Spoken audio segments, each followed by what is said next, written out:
Today, Through a Glass Darkly, the DFA Daily to the 14th of August 2020.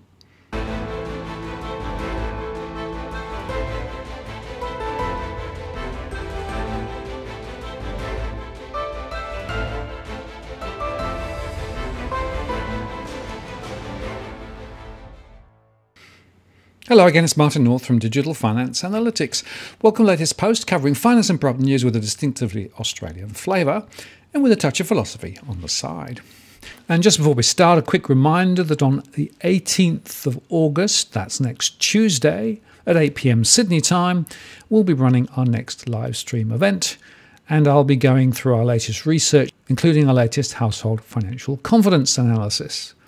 And you'll be able to ask me questions live via the stream or indeed beforehand via the DFA blog. And I'll also have my postcode database accessible as well. I look forward to seeing you then. Mark your diaries. National Australia Bank today urged customers at high risk of default on their loans to sell their properties sooner rather than later, as it reported ballooning credit impairment charges during the quarter. Property prices in Australia fell for a third straight month in July, but home prices nationwide still stand about 7% higher than in the corresponding month last year. In a briefing after a filing that showed cash profit for the 3 months to June the 30th fell 6.1% to $1.11 billion, Chief Executive Officer Ross McEwen said some customers hit by the coronavirus pandemic should consider selling before prices fall. Every reasonable step will be taken to keep people at home, McEwen told reporters in the call. But we all know that there will be some circumstances where people are better off selling out early and taking some equity out of their homes or keeping some equity before it all disappears. The former boss of Royal Bank of Scotland, RBS, added, "We've seen that in other crises around the world when people try to hold on and end up walking away with nothing." The bank gave a breakdown of customers granted a loan holiday period to help cope with the pandemic. Since April, the bank has seen deferrals rise 12% to $56 billion. And about 12% of home loan customers and 15% of business loans are impacted.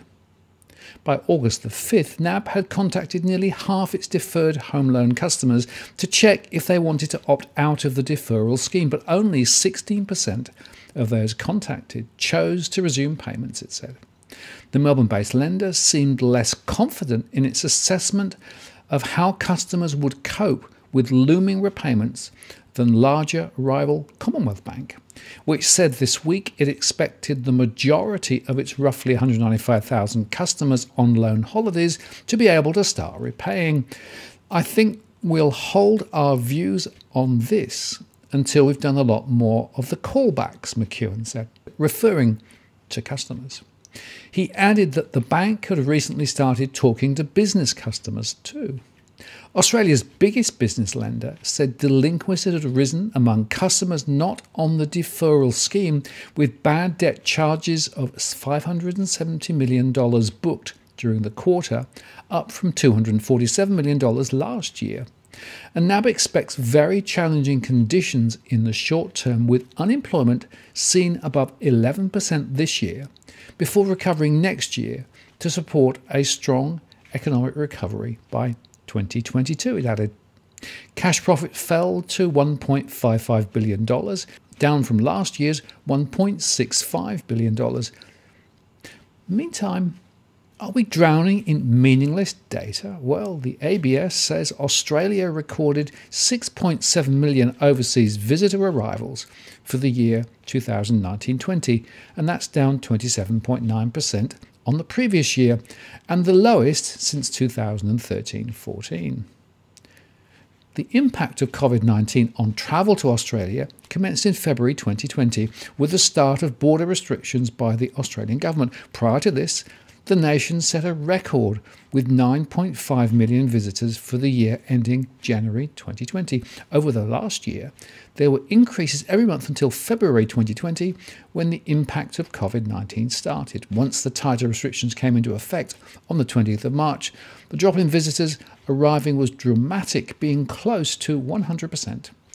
Visitors arriving in Australia for a short-term trip in June 2020 decreased 99.2% compared with the corresponding month of the previous year. And that was a total of 5,400 trips, with New Zealand accounting for the largest source. And that was 27% of all visitor arrivals. And in June 2020, Australian residents returning from short-term trips overseas decreased 98.1% compared to the corresponding month of the previous year, and that was a total of 15,760 trips, with India as the most popular destination country, accounting for 12% of all those returning. And during 2019-20, New Zealand was the largest source country with over 1 million visitors. That was followed by China at 900,000 visitors and the USA at 581,000. For the year, the average duration of stay for visitors arriving on a short-term trip was 12 days. Of the top 10 source countries, those travelling from India stayed the longest at 53 days on average, followed by the UK at 20 days. The shortest durations were for Japan, 6 days, and New Zealand, 7 days. And in addition, seasonally adjusted employment increased by 114,700 people between June and July, and the hours worked increased 1.3% according to the latest from the Australian Bureau of Statistics. The July figure indicates that employment had recovered by 343,000 people, and hours worked had also recovered 5.5% since May. Employment remained over 500,000 people lower than seen in March, while hours worked remained 5.5% lower. The monthly increase in employment in July was underpinned by a larger increase in part-time employment at 71,200 people than full-time employment at 43,500 people, and overall, the percentage of people employed in Australia increased 0.5 percentage points to 59.9%, up from a low of 58.2% in May. Hours worked rose 1.3% in July and increased more for females at 2.3% than males at 0.6%. The hours worked for females were around 4.9% below March, compared to 5.9% for males. And the participation rate increased 0.6 percentage points in July, and the unemployment rate increased slightly to 7.5%.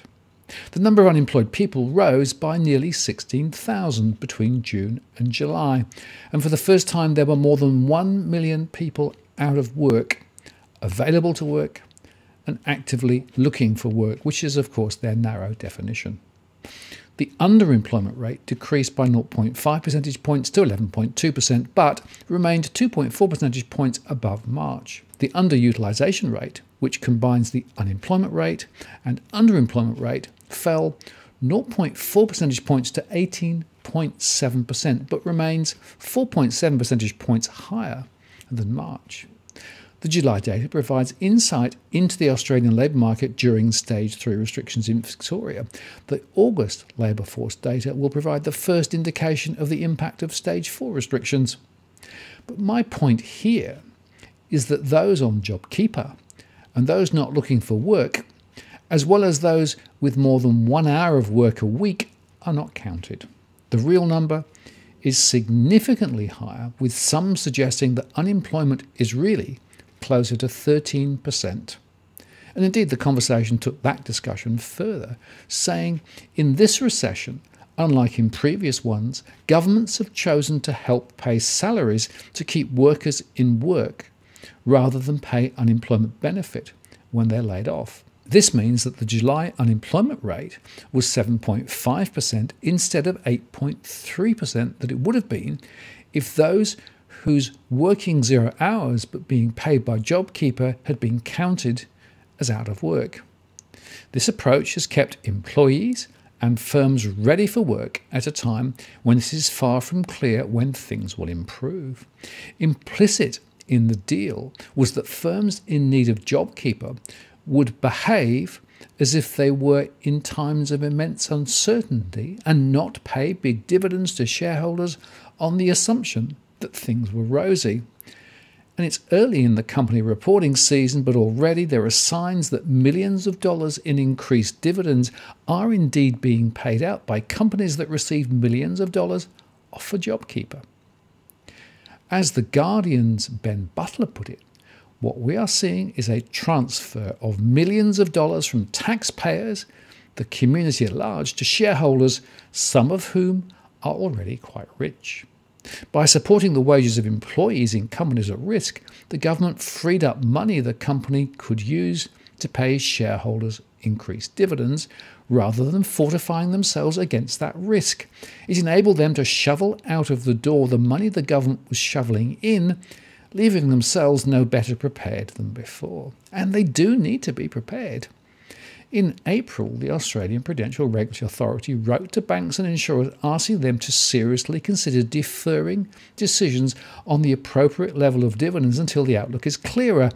Even where they were confident that they had the resources they needed, their dividends should be at a materially reduced level. Perhaps, precipitously, it relaxed the guidance on July the 29th, noting that uncertainty had reduced somewhat. And of course, a few days later, Melbourne went into stage 4 lockdown. Its new guideline was for banks to retain at least half of their earnings when making decisions on dividends, an instruction the Commonwealth Bank followed to the letter on Wednesday, paying out, wait for it, 49.95% of its earnings as dividends. That night, on ABC's The Business, the bank's chief executive, Matt Comyn, conceded the outlook was, quote, highly uncertain. And earlier that day, we learnt that the private sector wage index had stopped for the first time in its 27-year history. And a graph presented to Commonwealth Bank shareholders on Wednesday shows that almost all of the increase in deposits in its accounts came from government benefits rather than from wages and salaries. Some 10% of all bank loan books are now made up of loans on which borrowers have been granted deferred payments. Among small businesses, 17% of repayments have been deferred, a proportion set to climb from September as JobKeeper subsidies are reduced and withdrawn. In March, the government gave companies temporary relief from rules that prevented them from trading while insolvent. For the moment, the change has pushed insolvencies down to an all-time low, creating an unknown amount of zombie companies not fully alive, but yet not dead. When the temporary relief expires in September, unless it's extended, there's talk of a tidal wave of insolvencies. And it raises concerns that for now, many companies are announcing dividends that shouldn't have and ordinarily wouldn't have been paid. Some, not the Commonwealth Bank, are using JobKeeper to pay them. Now, there's a relationship between dividends, share prices, and executive pay.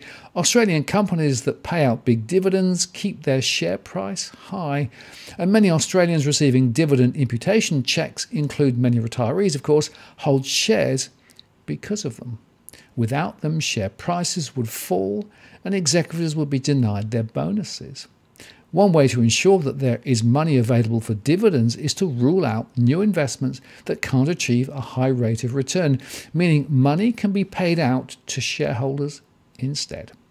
Reserve Bank Governor Philip Lowe has complained that hurdle rates of 13 to 14% seem to be hardwired into the corporate culture in some companies, notwithstanding the record low rates at which they can obtain funds.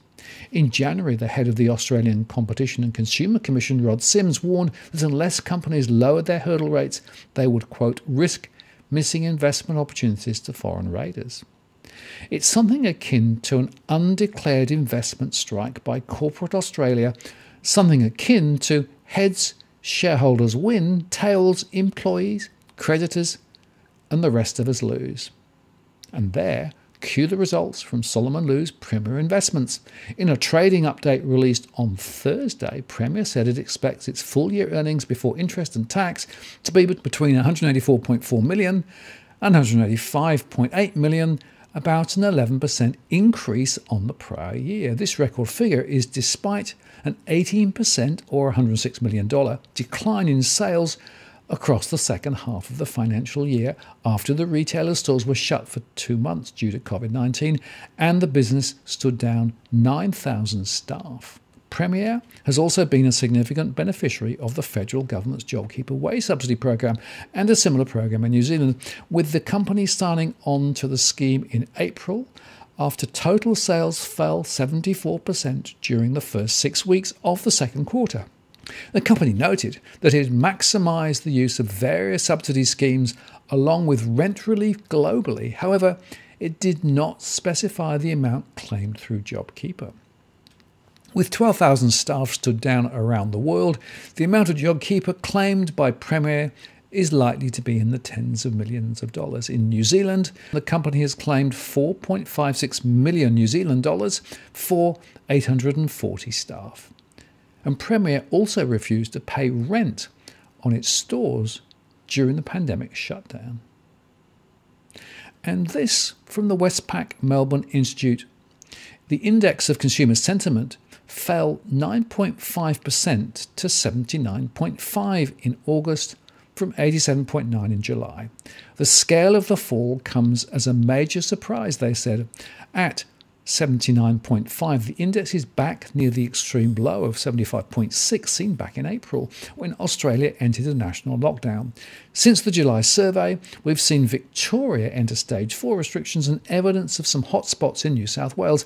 Under those circumstances, it is certainly reasonable to have expected a sizable fall in consumer sentiment. However, collapsing to only 5.1% above the lows we saw in April, when consumers were first confronted with a national lockdown, may well prove, they said, to be a significant overreaction. We'll see.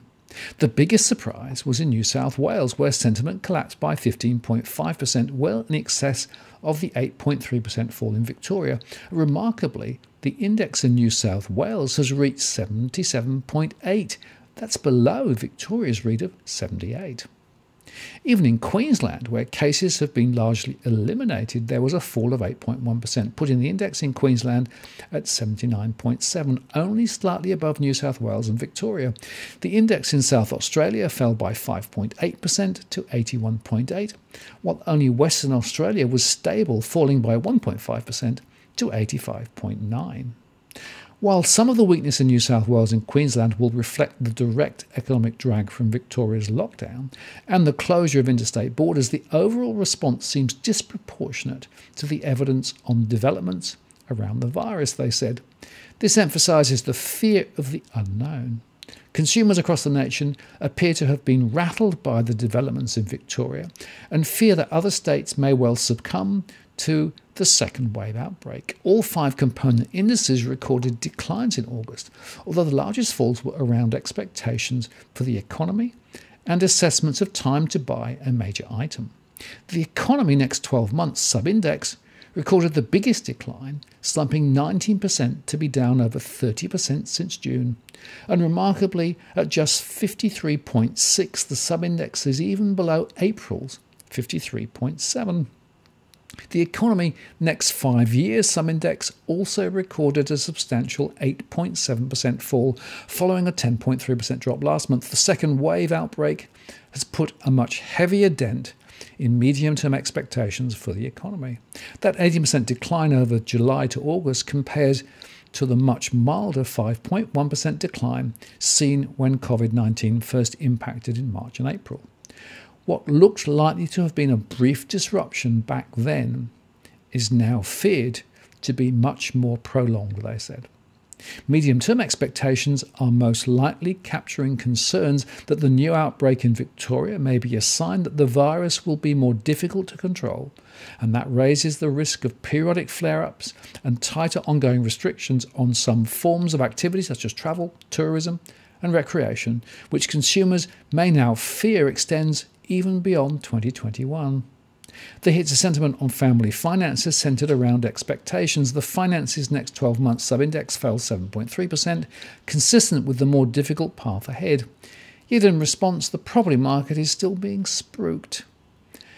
The HIA came out praising the home builder program, With 2 months of data since the introduction of the Australian government's home builder scheme, they said it's increasingly clear that home builder has arrested the decline in new home sales and will protect jobs in the sector into 2021, commented HIA Chief Economist Tim Reardon. Housing data has been ricocheting through the COVID-19 period.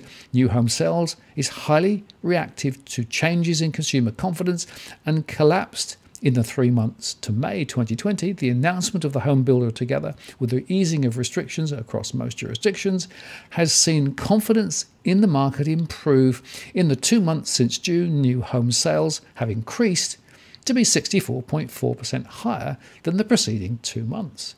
While we are cautious of over-interpreting data from only 2 months, this is a clear indication that home builder will help protect jobs in the sector in the second half of 2020 and into 2021.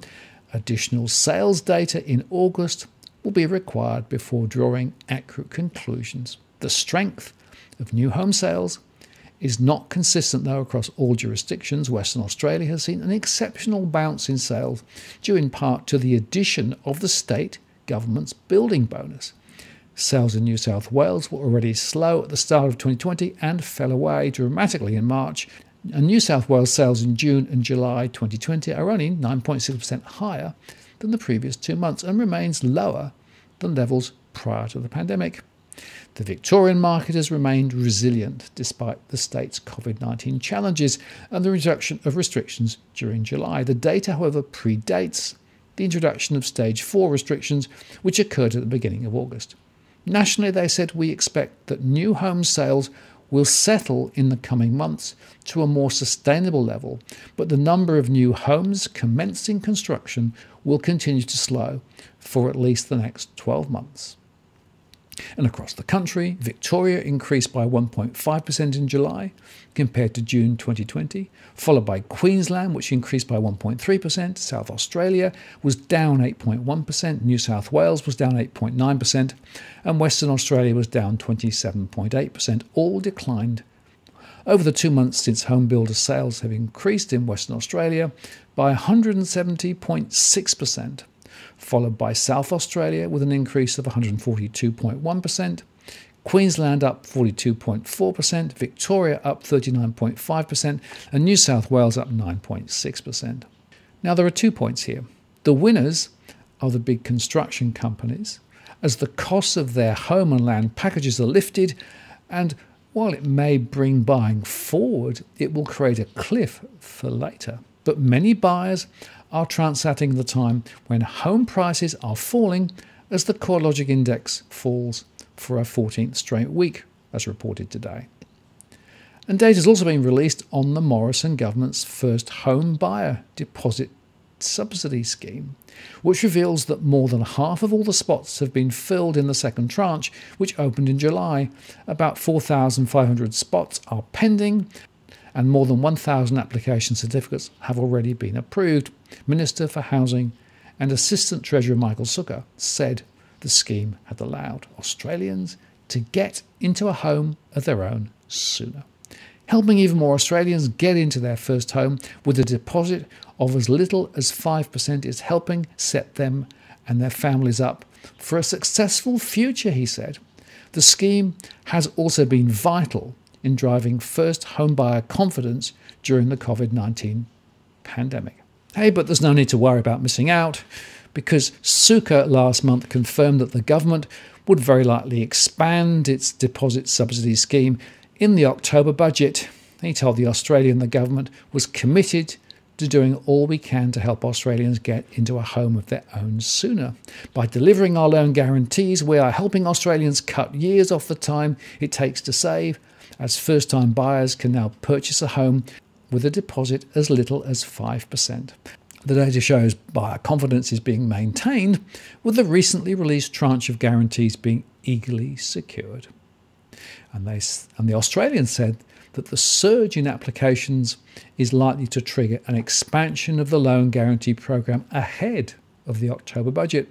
So the fix to our economic woes is to funnel money into the top end of town and support the construction sector on the backs of naive property purchasers who are being bribed into buying into a market as it is falling. And even the venerable Westpac economist Bill Evans talked today of a substantial fall in house prices ahead. Now, this doesn't make a lot of sense to me. And Phil Lowe, talking to a parliamentary inquiry today, underscored the need for both state and federal governments to be doing more to create jobs and to drive momentum. It was clear that he was signalling there's a little more that he can do. Interest rates will stay low for longer. And he did also hint potentially that negative interest rates might be on the cards down the track. Well, if that happens, then it's just one more nail in the coffin, I'm afraid.